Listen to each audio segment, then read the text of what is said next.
Parshas Vayeitza starts the adventures that are solely those of Yaakov Avinu. Now, all the others traveled a great deal. Avraham the most, and Yitzchak somewhat also around Eretz Yisrael. He never left Eretz Yisrael.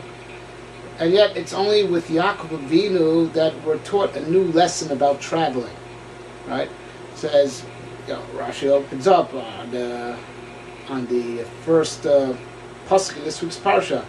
Vayeitza Yaakov in Beersheba, Vaelech Haran. Yaakov left, Beersheba, and he went towards Haran. Right.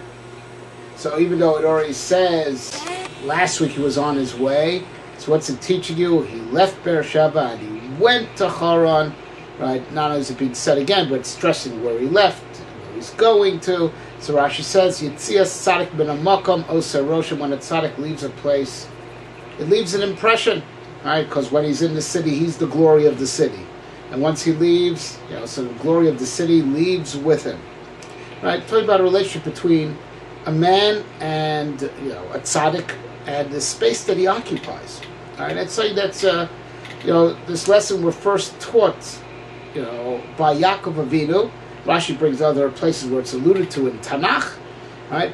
But, Avraham Avinu did a lot of traveling, and Yitzchak Avinu also did some traveling. Yet, for some reason, it's with Yaakov Avinu, it's something special to him, obviously, to reveal this unique relationship between man and space, right? So when he's in a place, he's the glory. If he leaves a place, so the glory of the place leaves with him, right? This further relationship between him and space, comes up that Rashi points out that Yaakov Avinu experienced kfitzas haderech, spatial distortions. That he was able to get to certain places, in very quick speeds. Time and space collapse for him. Rashi mentions at the end of the parasha, right? It's mentioned a few times that Yaakov Avinu had kfitzas haderech. Right, and also when he comes to Hara Moriah where he slept, so it says Hashem tells him, right, the land that you're sleeping on, I'm going to give to you and your descendants. So now that's not a lot of real estate, right? How much space does a person occupy when he sleeps? So Rashi says that in a certain way, the Rebbe Shem folded the whole Eretz Yisrael under him. Right, so with Yaakov Avinu, a special relationship between man and space, man and his space. How Yaakov Avinu, he rules over space. He's generally space holds the person. Space is what surrounds the person, and Yaakov Avinu, he rules over space, right? Whether it's ruling over it that he is the glory of the space, and the space doesn't glorify him. Right, he is the honor of the place, and the place is not what honors him. So that's why if he leaves a place, the honor leaves with him. Right, he's on top of time and space, and that's why he has, he's able to get places much faster than anyone else, as if the destination that he's going towards moves towards him. Right. So, space and the distance that's within space doesn't encompass him. He's on top of it. He's in control of it. And that's also, the whole Eretz Yisrael could be folded under him. A very interesting thing, Yaakov Avinu is above space. Amazing thing.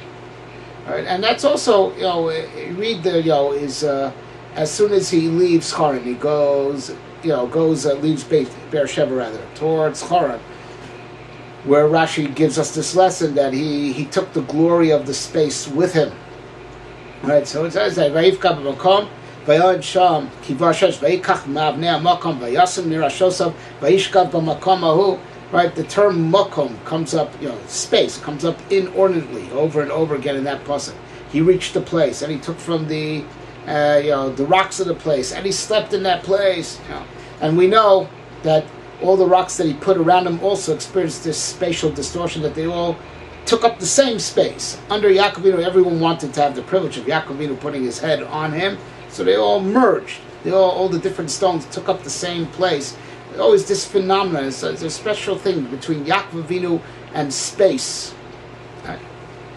So, to understand a little bit of this very, very deep concept that Yaakov Avinu is parallel to the power of space, right? That it's man's control over space that Yaakov Avinu represents, something unique to Yaakov Avinu, right? This is a very, very deep philosophical concept, right? But I think we could have an angle on it, get a handle on it from a somewhat of a ethical perspective, and maybe at another time we'll speak from a more metaphysical perspective, but to get a very real handle on this deep concept from an ethical perspective. It says, Vayifka b'makom, he reached the place, right? So there are three pshatim in what that means, right? One pshat is, like, literally he reached the place, simple, right? He reached the place, Hara Moria. Another Lashon Chazal is, and over there he instituted Mariv, right?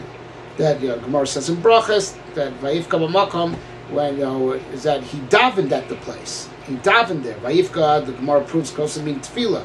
It can mean to reach the place. Also mean he davened at the place and he instituted Mariv. And the third pshat in the Medrash is that Vayifka, he reached God, because God is also called Hamakom, the place, right?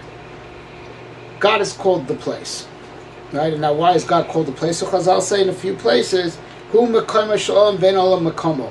God is the place of the world, but the world is not His place. Now, what that means is, the world rests on God. What does a place do? A place is something where you rest on. If you wouldn't have a place, you die. Right? Chazal say there's nothing that doesn't have its place. That's its field of possibility of existence. It needs space to hold it. Needs to be held by space, and within that space also has to be all the resources that he needs to live. Even a homeless person has his place, right? There's wherever street corner that he's planted himself at. That's the physical space that also, and at that street corner may be that garbage bin that he finds food in, or at that street corner there's traffic of people that he could panhandle from, he could beg from. So even a poor person has space that enables his existence, right? God enables the existence of the world, and he doesn't get anything from the world. He doesn't need the world. So that's called the world's not his place. But he's the place of the world that what place does for an object, that's what God does for reality itself. He's the place of the world. He enables the world to exist. Right? He is, that's what space is. Space, turf, is the field of possibility of existence. That's where you have to put yourself. And that's from there also will come the resources that you survive from. And that's what God is for the world. Right? So it means, where is the world? The world is by God. Right? Where is the world? The world is by God. Because the world cannot exist on its own. It's resting on God, right? It's supported by God like a place supports the object that's resting in it, right? So Yaakov Avinu reaches the Makom, he reaches God, he reaches the aspect of God that's called Makom. Yaakov Avinu reveals to the whole world this divine attribute that, where is the world? The world is by God. Where is the world? The world is by God. What's the place world? God. What does that mean? There's no existence outside of God. There is no existence outside of God. That's what it means. Everything belongs to God. Everything is by God. Everything is supported by God. There's no existence outside of God. That's what it means. To put in pure ethical Musar terms, there is no existence. There is no space outside of God. That's what Yaakov Avinu wants to teach to us. It's his unique message to the whole world. Right? That everything belongs to God. Everything is by God. Now, what difference does that make in my life is that this realization facilitates the idea of kol ma'asecha yiyu l'shem shamayim. Everything you do should be for the sake of God. Right? You should never say, no, I do my mitzvahs, I do my quota of mitzvahs, but I have my off time, where God forbid I'm not doing anything against God, right? But I'm on my own time. I'm not doing neither mitzvahs nor averos, God forbid. As if, what you owe God are just mitzvahs and averos. Those are your responsibilities towards Him. But outside of those, of not transgressing His commandments and keeping His positive commandments, outside that, I have my own life on my own time, right? Where I could, as it were, not think about God and not relate to God. I'm not doing anything that's also. I'm on my own time, right? Yaakov Avinu is against that illusion. He's against that illusion of a person feeling his own space, right? That's why it's not usher, although it has nothing to do with God, but it's not usher. Yaakov Avinu is against that illusion, because God forbid that illusion, the philosophical ramifications, right, of that perspective is that there's space outside of God, right? And that's the heresy of as if there are two domains. There's God and there's space outside of God, God forbid, right? There's no space outside of God, right? And therefore, me also in my life, I have to feel that everything I do somehow relates to HaKadosh Baruch Hu, somehow in some way. And this is one of the greatest challenges that Yaakov is out to tackle, right? And this is actually part of his adversity with Lavan. It's all about this thing, that Yaakov wants to declare everything belongs to God, and Lavan wants to say everything belongs to me. As the end of the parsha, Lavan says everything you have is mine, and the daughters are mine, and the grandchildren are mine. Yaakov says no, it's not right. They're mine. And why I insist on their being his is because I want them to be a part of me, because what's a part of me is a part of Hashem, because everything about me is totally, geared towards HaKadosh Baruch Hu. So that's why Yaakov Avinu fights him over the money, right? And Yaakov Avinu cares even about a little bit of money. It's not greed. It's that Yaakov Avinu wants everything to be associated with HaKadosh Baruch Hu. Everything should be associated with HaKadosh Baruch Hu. He is the makom that holds everything. There is no other domain. And if you leave things by Lavan, so Lavan is going to use these things for profane purposes, and these things will not be connected to HaKadosh Baruch Hu. Yaakov wants to connect everything to HaKadosh Baruch Hu. Even things that are, rishus, things that you would think it's up to me whether I want to do it or not do it. No. That belongs to God. There's nothing that's as something that doesn't belong to God. Everything is by God, and you have to live a life that everything you do, you should feel that you're with God always, and everything that you do has what to do with God, and it's from God, and it's by God. And that's Vayeitza b'makom, reach the place. And that's a secret, that, the place they reach is, aside from the fact, that's the temple, and that's where we do our divine worship, that's called the generic place, the makom. That's also what's called throughout Tanakh, makom asher yivchar Hashem, right? The Beis Hamikdash is called the place, because the Beis Hamikdash is supposed to be your perspective on space itself.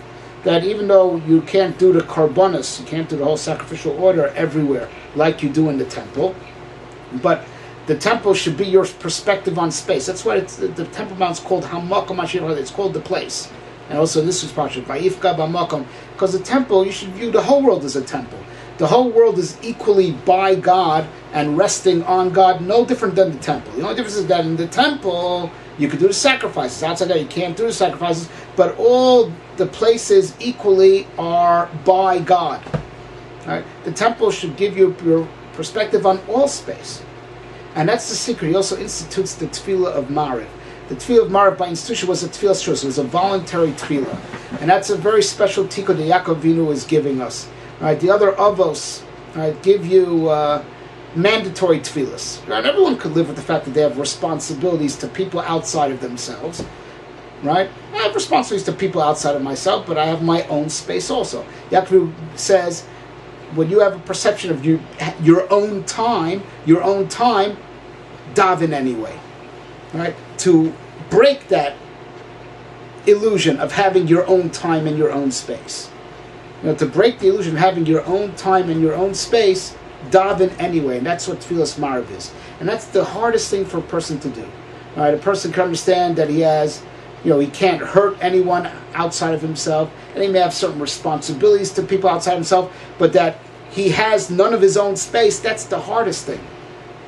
That's the highest and hardest realization to come to. Right? And that's the realization Yaakov wants to bring. He, being the chosen of the three of us, right, and being the finality of the process of the of us, wants to bring this clarity that all space belongs to God. And that's why he's on top of space. Right? The reason why space surrounds us so, and we're under space, is because we view space as being a reality outside of God. If a person understands that God is the Makom Shel Olam, he's on top of space. And he drags all space towards God. So if you are with God, you're on top of space, and space is under you for you to use it to serve Hashem. Right? If you understand that space is a reality onto its own, there's a man's space, right? Saying outside of God. So then you're really under space, and you're under time and space. Yaakov Avinu is above time and space because he comes to realization that Hashem is the real place of the world. He's the real makom. He's the real time space that contains everything and supports everything. And Yaakov Avinu wants everyone to come to that realization. Pierce the illusion of having your own space. So it's Mariv time. You don't have to daven. You're on your own time. What about daven anyway? To show that there's no such thing as your own time. And that's why Mariv is at night, because this is the greatest night is the time of confusion. This is the greatest confusion man has to contend with, right? There's the perception of having your own space. That space is a reality on its own. Break it. Break through it. It's the hardest darkness to pierce. Right? It's the hardest darkness to pierce. Right? Break it and turn it into a tefillah. That's the unique midah, the unique revelation of Yaakov Avinu.